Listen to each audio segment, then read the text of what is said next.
If there's anything I regret about Monday, it's not how anything went down with Ye or Milo or Fuentes necessarily. I mean, it went as well as anyone could have expected it to go. But what I do regret is not foreseeing being the news. I knew that to a certain degree we were going to get press. I mean, we had a journalist here. And I was like, we're going to talk about these guys. These guys are the news. And then all of a sudden, we end up like latched to the orbit of the story. And I'll just say, I think moving forward, I'm never going to do anything like that again.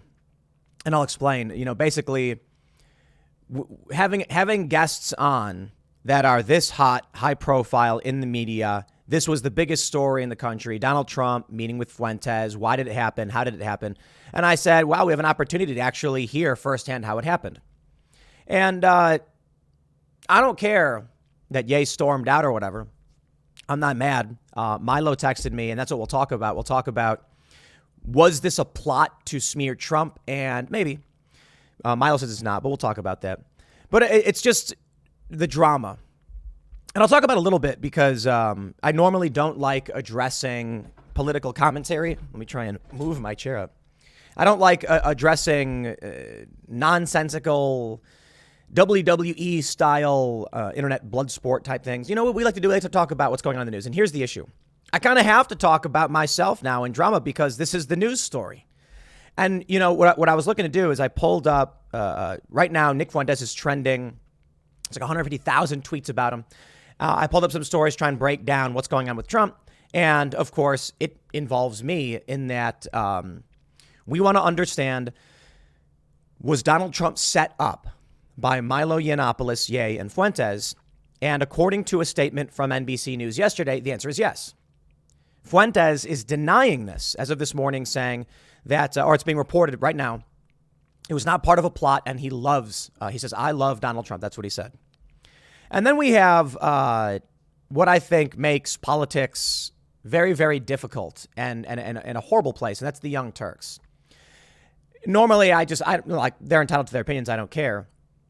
But I think there's an interesting thing happening that normally I would want to talk about. It just so happens to be that I'm in the middle of it. And that is that simultaneously you have the diehard MAGA right attacking me saying I didn't do a real interview. And then you have the identitarian left attacking me saying I didn't do a real interview. And it's interesting how, to a certain degree, their opinions are very, very much the same. It's weird. I don't know how else to describe it. I don't mean in the sense that like they believe politically the same things, everything. I'm saying that they're all mad about how this went down. And it is for similar reasons, I guess. I don't know. I didn't do a good enough job. It wasn't a real interview or something like that. But I don't care about what they think. It's not going to change the way I address people. What I will say is it's not about what they think. It's about, look, the reason I stopped doing field coverage on the ground, I used to go on the ground and report, is because I started becoming the story. And then you get people claiming that that's the goal. And I'm like, not really. It's you go out with the camera to film and then people start coming up to you, either thanking you or insulting you. You can't actually do anything. Impossible to actually get the story and figure out what's going on when everyone's running up to you and, oh. And so I'm like, maybe doing the press was a mistake, doing magazines and stuff. But I just want to say that, get it off my chest, I guess. So, look, I'm not trying to do a Joe Rogan show. You get people who are like, Tim Pool wants to be Joe Rogan. No, I want to talk about news. Joe has conversations. Sometimes it overlaps with news. We have a multi-person conversational topical news show with a rotating set of guests. That's it. But let's talk about what's going on right now with Trump. And I'll tell you what I understand to be happening because, as I said, like Nick Fuentes is probably the biggest story in the country right now, along with Trump for obvious reasons. And I'm privy to certain information that I should probably highlight as much as I would prefer. I tried looking at other stories, man. I was thinking of pulling up like Dwayne Wade, New York Times, puberty blockers, crime in New York. And I'm like, this is the big story. I like to do big stories for 10 a.m. I like to do like what's happening. Forgive my rambling. Newsweek reports Fuentes denies being part of a Trump plot. They say the podcaster took to messaging app Telegram on Tuesday in response to an NBC News report that said far-right commentator Milo Yiannopoulos had created a trap for Trump. That trap was reportedly a dinner at Trump's Mar-a-Lago residence. So let me just pull up the story from NBC News, the inside story of Trump's explosive dinner with Ye and Nick Fuentes. What was supposed to be a private dinner ended up being a political nightmare. Yeah, it's interesting. There's Ye sitting with the red hat on with Donald Trump. Hey, there's Jared Kushner. I think Ye's faking it. I think he's distressed. I think he was stressed out for a variety of reasons. I don't know why he wanted to do my show.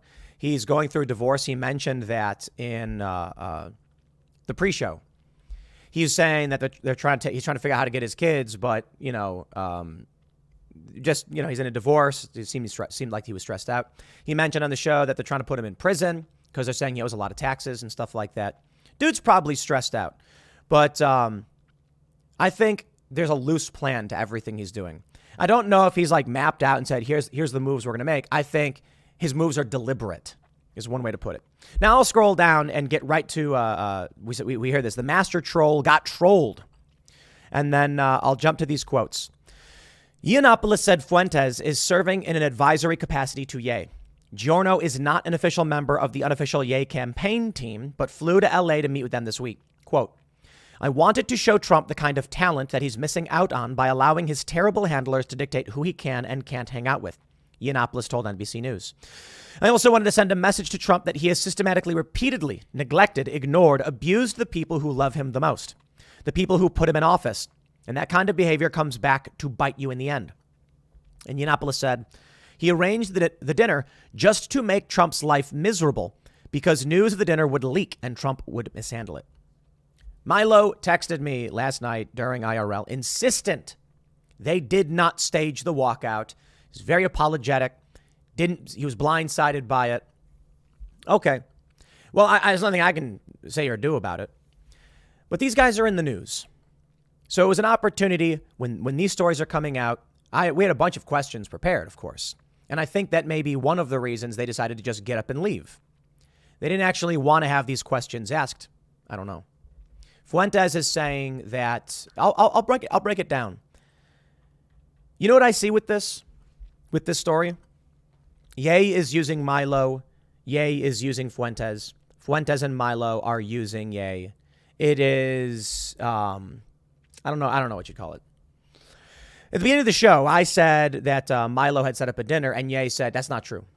He said I was invited before, and then he got in contact with Milo, and all. That's interesting. In the NBC News story, Yiannopoulos said he arranged the dinner. Perhaps he just meant arranged Fuentes at the dinner. Perhaps. We heard before the show, Ye said that he was raising up their profiles. I think they're all just using each other, to be completely honest. I think Ye is smarter than people give him credit for. I'll answer some questions. Some people said, Tim said the media was being unfair to Ye. What were they being unfair about, Tim? Well, he's an anti-Semite. It's like your memory extends only a few months. The media has been very unfair, and the easiest example is that they've been insistent that he is mentally ill and unwell, deranged.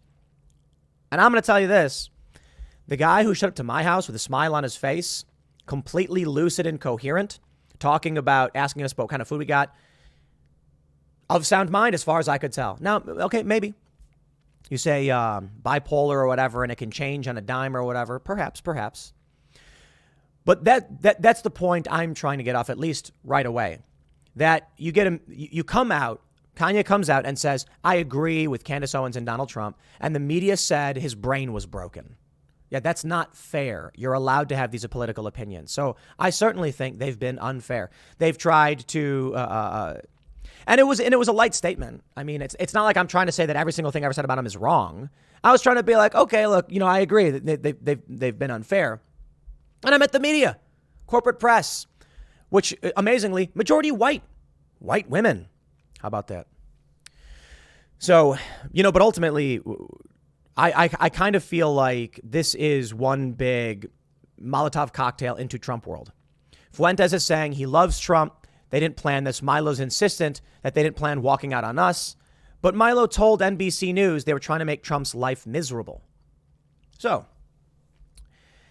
I don't know, man. I'm tired of the story, to be completely honest. It's like this. This is a spike in the campaign of Donald Trump right when he announced. It seems too perfect to have been anything other than planned. Donald Trump announces. Fuentes and Milo rag on his announcement. I thought his announcement was actually fine. I said he didn't get into the 2020 stuff. He talked about his successes and what he wants to do. I liked it. And then, this story comes along. Fuentes shows up to a dinner with Trump. How does that happen? This is a point Michael Malice made last night on Timcast IRL. You mean a former president isn't vetting who's just showing up? He's saying, come to dinner and bring a +3? Well, Milo didn't go to the dinner, so I don't know who exactly was brought, but Milo put Ye in touch with Fuentes and got him involved. Ye brings Fuentes. He says that Trump was very impressed by him. Trump doesn't want to denounce him. This is the funniest and weirdest thing. Last night, we're getting criticism, IRL is, because the title of the video was Trump refuses to denounce Fuentes, revealing more details on the Ye story. And it's taken negatively by Trump supporters, as if I was assuming he would have to denounce anybody. No, I'm saying he's outright not doing it. He doesn't want to do it. He doesn't want disaffected voters. Okay, whatever. It's not on me. I don't care. So I kind of feel like the only outcome of this is that it had to have been staged. This whole thing had to have been pre-planned. Who are you going to trust, I suppose? But, for me, it's, I guess, was it a mistake? Man, that's tough to say. We're getting a lot of press. I don't care, man. I just want to turn the camera and talk. And now, what I'm getting is like people advising me, and they're saying it's oh man. I'm getting people saying talking about the appropriate response, how we deal with this. People are angry about reports that are coming out, and I'm just like, dude. And I tweeted this: if y'all think I'm going to play this like corporate or a PR firm, you're wrong. There will be pie. I don't want to play these games. I don't care about these games. I would rather leave it all and go live in a van down by the river than do stupid, fake statement garbage. It's so dumb. We saw a couple of guys who were in the news. I was told we can get them on and talk about this. I said, let's do it. Let's talk about it. And then everybody just pretends. It's all so fake. Everything is fake. I assure you, it is all fake. It's all fake. When we had our crew out in LA filming them, which we'll have video of, I said, get a photo of the crew, my brother, because my brother and our camera guy was there, as they're in the airport, and we'll have this photo. And then a hiccup happens at the airport. They're already on the plane. They get off, and I'm like, dude, I don't want you to get off and take pictures. That's so stupid. So they took a picture on the plane. They agreed. It's better. And then there's the question of like, yes, but then they know they're in the photo, and like Milo's reading a Bible. It's like, this is the world. I wanted a real photo of them in the airport to be like, hey guys, we have them. They're coming. This is proof. Because if we told people like, hey, we're gonna have a big show tonight, they're gonna say, prove it. Oh, look, we got a photo. They're here. They're in the airport. This is what we wanted. Ah, man, the world is just fake. So let me pull up our friend Cenk Uygur of the Young Turks, the preeminent fake pundit, the epitome of what is fake in media. And I don't like you guys. I don't like talking drama, but fair point. We're in the news. He's addressing the news. I get it. He said, we all Kanye West is hateful and a complete idiot, but what's not talked about enough is what a bitch he is. He's so soft. Tim Pool said, I think they've been extremely unfair to you. Because he didn't say the Jews in that sentence, Kanye walked out weakest man in America. Well, I would certainly agree with the sentiment there that Ye walking out was very, very weak. And what I was referring to is the corporate press, specifically that they've repeatedly just called him insane instead of actually addressing his arguments when it came to MAGA or things like that. I don't think that's fair. I don't think Cenk Uygur is fair either. But he directly addresses me. Oh, and I'll talk about it for sure. This is funny. He says, I don't want Tim Cass getting any credit for Kanye walking out on him. Tim was in the middle of kissing Kanye's ass when Ye thought it wasn't being kissed enough. Poole did not say one word to challenge him before he left. And then Sargon, shout out, Carl Benjamin says, he was literally in the moment of contradiction with him, Cenk. I want to address this because I guess I'm in the news. I'll say it a million times. I guess I hate it, whatever. People are like, Maybe Tim shouldn't have interrupted Ye. Nick Fuentes interrupted me. Ye was finishing his point, and I said, I agree they've been very unfair. And then he says, who is they? I said, the corporate press. I'm answering his question. Fuentes then interrupts me, and that's totally fine. It's a conversational show. Jump in, chime in. I was talking about this a week ago. And then when he says, isn't it them? No, I said, no, it isn't. And then Ye says, what do you mean it's not them? Gets up and walks out. He asked me a question. I began to answer it calmly and slowly. He was like, well, look, there's like a transcript going around. And I was going to say that I was going to bring up the majority of people in media right now are white liberal women. Or like, I shouldn't say that. I should say the plurality, the largest demographic. It's white liberal women in New York. There tend to be more females on staff. We saw with the Huffington Post picture where all the women are there, and they tend to be white liberal women. And let me get to that point, I suppose. I didn't interrupt anybody. You've got people on the right who like, yeah, or like Tim shouldn't have interrupted and cut him off. That was unprofessional. And I'm like, you cut me off. He asked me a question. We had previously discussed that I'd put my hand up because I didn't want to cut him off.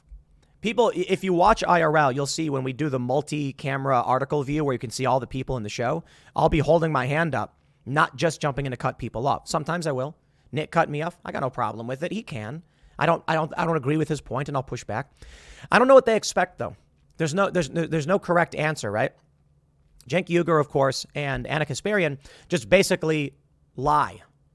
How are we supposed to have any real conversation? You know, I got to be honest, man. You take a look at how the political world is, and there's no attempt at actually having a real conversation by anyone. Ye refuses to entertain any real conversation. He asks me a question. I go up to answer it. He gets up and storms out. What am I supposed to do? In a good faith attempt, bring them in, say, tell me about this dinner. Tell me about Ye 24. And of course, we'll talk about the things you've said. They don't care. There's even the quote from me where I'm like, you want to just go right into it. Okay. You want to go to war right when we start. Cause it's going to happen, bro. Cause he knew this beforehand. That's why I think he staged it. That's part of why I'm pissed. You know what we try to do? I turn the camera on. I complain on the internet. That's my bit. I've been saying this for years since I got started. I say, look, man, I'm just a guy who complains on the internet. I put a GoPro on top of my monitor and I pressed go and I talked about things and how I felt. And I was wrong about a lot of things and I consistently am. And I'm right about a lot of things. Some things that I get right, I'm happy to say I did. And I complain on the internet. Timcast IRL, me and my friends talking about how we feel. And people are like, why does Tim have Ian on the show? Because Ian's my friend and he brings up good points. And often we have to argue against his bad points. I like it. I like having the conversation. I think Ian's a good dude. He tries really hard to be respectful to even the most awful people. And then I'm like, how could you defend these people? And Ian tries to be nice, even if it means being nice to bad people. Luke, of course, is an anarchist. He's a great voice to have on the show. Me, I'm your, middle of the road, center political compass guy, I guess. And then we bring on whoever we can. Tends to be a lot of like libertarian, independent, politically homeless, anarchist. Not so much left anarchist, but Michael Malice types. Libertarian is a big bet for the show. Oh, the Young Turks here. I'll talk to you guys, the Young Turks. Anna Kasparian says, what does a person need to say to you for you to agree that's anti-Semitic? This is the point. The reason why the Young Turks have fallen so hard. The video clip is Cenk just ranting and screaming. And it's like, bro, you've been invited on the show. You like, of all the people, Cenk Uygur and Hassan Piker are like the ones we've consistently been like, just come on and talk to us. But it's all fake. It's all fake, man. All of it is fake. Of course, they'll say I'm fake, whatever. I don't care, dude. I have no problem. Outside of security concerns, I have no problem just literally saying what happened. Talking about whatever. If it's relevant, if it matters. We literally did an hour and a half after Ye left talking about the problem with his views and anti-Semitism. We had on Michael Malice, who is Jewish, wearing he took a sock and he cut, it was an Israeli flag sock. We love Michael Malice. And he cut the flag off and put on his arm like an armband. And then we talked all about what's wrong with what Ye thinks.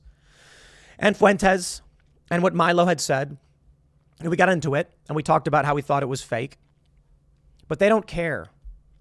So much of the world is fake. I talk about this with Deepwater Horizon, and I think South Park made the joke. We're sorry, blah, blah, blah. This is why people liked Trump. Because Trump came out and he shattered the veil. He just started saying stuff, and you're like, what?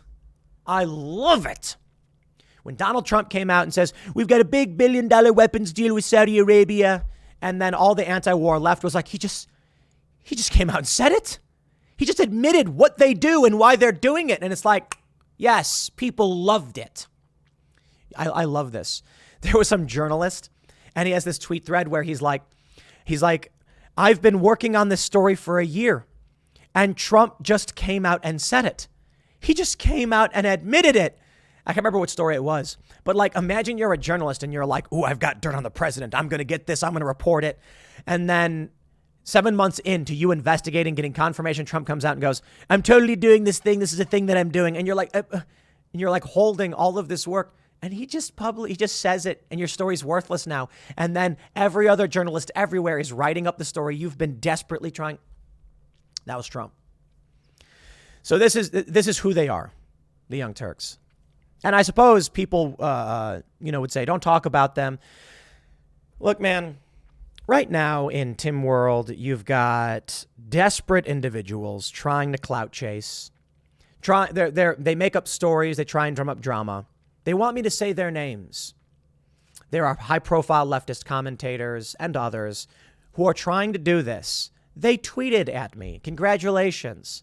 The only reason I'll respect this, Young Turks, is because, fair point, the story is what's going on with Trump and Fuentes, and we put ourselves in that story. And that's the one thing I probably regret, that it wasn't going to just be discussing the news, that it turns out we become the news. Okay, I don't like it. I don't like giving these people an excuse to make drama or whatever. Cenk has some other clip, I guess.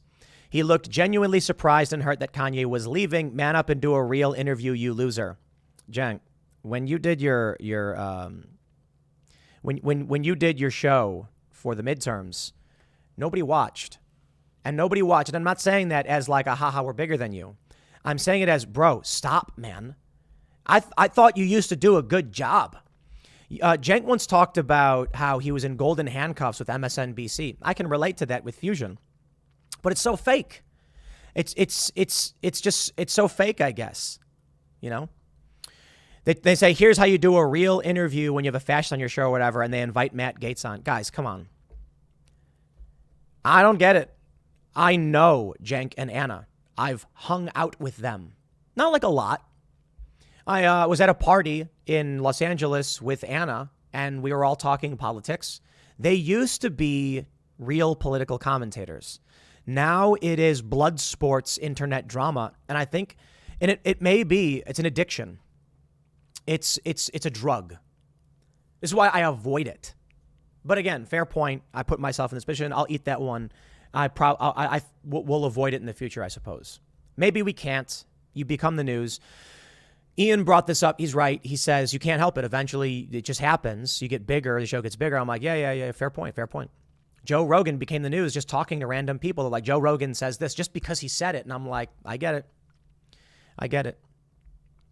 But it's a drug. The Young Turks start producing videos where they're like, we don't like Tim Pool. I'm like, since when? Like, you had me on your show.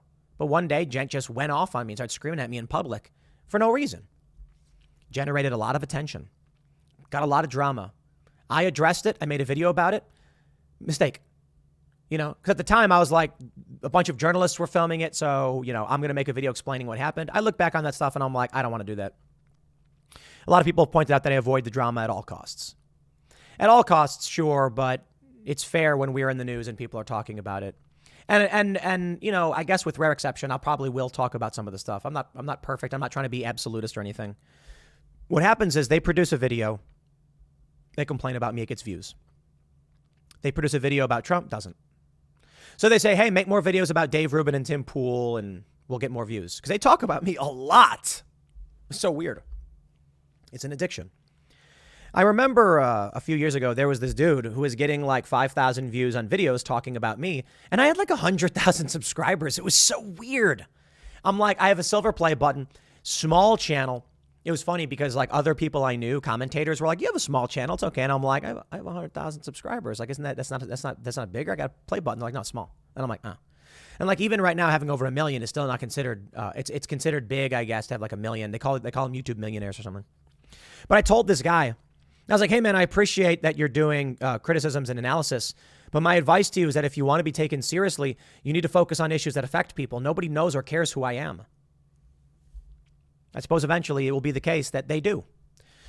We've done a lot of videos about Joe Rogan and Elon Musk. At a certain point, people are the news. And Joe Rogan is, and Elon Musk is. And it's weird. I brought this up before. It's weird for me to do a video about Joe Rogan. But when he talks, he creates ripples and because he's so big in influence. Fair point. So I suppose I can say it this way. The Young Turks commenting on me, talking about me, is absolutely fair in the context of we sat down with Ye and Fuentes and Milo during this big story. Same for anybody. They're obviously not being honest about it because to them it's all about blood sports and WWE. But if they really want to repair their channel or something, Cenk needs to stop doing this like he does it all the time where he's like, oh, I'm so dumb, and screaming and yelling. It's unfair to Alex Jones, but some people have said he's turned into left-wing Alex Jones. He's pushed weird theories. It's true. Or I should say, he's pushed fake news, and then he does this. So anyway, I guess this is more of a personal drama vent session, I guess. It's frustrating. And I prefer to be not in the fray in this regard, but to be talking to individuals to understand their views. And of course, the more we have these people on, the crazier it's going to get. So maybe I should bookend this by saying, early on, I said, at the beginning of the segment, I said maybe we shouldn't have on these individuals right at these key moments. Yeah, but I should also reconcile that with, if we want to talk to people who are in politics or whatever, we will become the news. And with increasing frequency, we've had people on the show, they've said things, those things have become stories, and I probably can't ignore that. So there's the challenge. Is this what we really want to do? I don't know, man. I think it comes with the territory. You have to accept it. So I guess I should wrap up with the news story, too. Milo said he did this on purpose with Fuentes. And I'm supposed to believe that they're being honest when they say they didn't plan the walkout of my show. They had a private plane a few hours later. It's entirely possible to get a private plane. It was at an airport about a half an hour's flight away. They left. I think it was around an hour after the show. They called to book a plane, and they had the plane ready in 3 hours. I was told by a charter agency that's extremely unlikely. It means that there had to be a crew already working on the plane to dispatch it right away. However, I was also told that Ye probably knows people, man. And then it brings up another question. Who's holding back Ye? If he can summon a super mid private jet from DC to LA in a few hours' notice with a crew, standby crew, ready to launch a private plane. If it's not staged in the sense that they plan to walk out, it's performative for Ye. Let me tell you, my friends, it's all fake. You think that when Ye went up on stage with Taylor Swift, they didn't know he was going to do that? You think that when he went up and said George W. Bush doesn't like black people, they didn't know he was, or he didn't plan it at the very least? And they love it. They love the drama. It's humans, man. Humans love high emotion drama. It's disheartening, I guess, for me, because I'm trying to be like, hey, what's going on? What's going to happen? Are we gonna get clean water? Are we gonna get clean food? Are we gonna end these wars? And they don't want any of this stuff. The Young Turks, they don't care. Anna didn't actually watch anything we did. We ragged on anti-Semitism for an hour and a half. We ragged on identitarianism for an hour and a half. They didn't watch it. It's fake. They're just doing blood sports. I'll leave it there. Next segment's coming up at 1 p.m. on this channel. Thanks for hanging out, and I'll see you all then.